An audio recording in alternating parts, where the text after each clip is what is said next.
PSC based questions standard 8 പദാർത്ഥ സ്വഭാവം.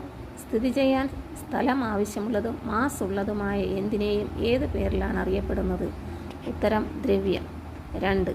പദാർത്ഥത്തിൻ്റെ അഞ്ചാമത്തെ അവസ്ഥയ്ക്ക് പറയുന്ന പേരെന്താണ്? ഉത്തരം ബോസ്-ഐൻസ്റ്റീൻ കണ്ടൻസേറ്റ്. 3. പദാർത്ഥത്തിൻ്റെ ആറാമത്തെ അവസ്ഥയ്ക്ക് പറയുന്ന പേര് എന്താണ്? ഉത്തരം ഫെർമയോണിക് കണ്ടൻസേറ്റ്. 4.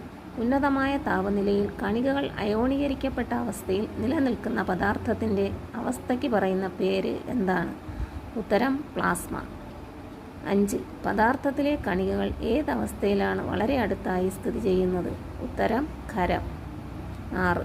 പദാർത്ഥത്തിലെ കണികകൾ തമ്മിലുള്ള അകലം ഏറ്റവും കൂടുതലുള്ളത് ഏതവസ്ഥയിലാണ്? ഉത്തരം വാതകം. 7.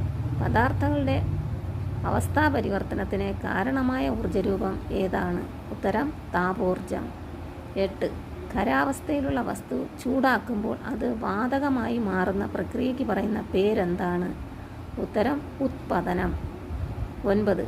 ഉത്പതനത്തിന് ഉദാഹരണമായ ഒരു പദാർത്ഥം ഏതാണ്? ഉത്തരം പാറ്റാഗുളിക. 10. ഖരാവസ്ഥയിലുള്ള ഒരു പദാർത്ഥം ദ്രാവകാവസ്ഥയിലേക്ക് മാറുന്ന പ്രക്രിയയ്ക്ക് പറയുന്ന പേര് എന്താണ്? ഉത്തരം ദ്രവീകരണം. 11. വാതകാവസ്ഥയിലുള്ള ഒരു പദാർത്ഥം ദ്രാവകാവസ്ഥയിലേക്ക് മാറുന്ന പ്രക്രിയയ്ക്ക് പറയുന്ന പേര് എന്താണ്? ഉത്തരം സാന്ദ്രീകരണം. 12.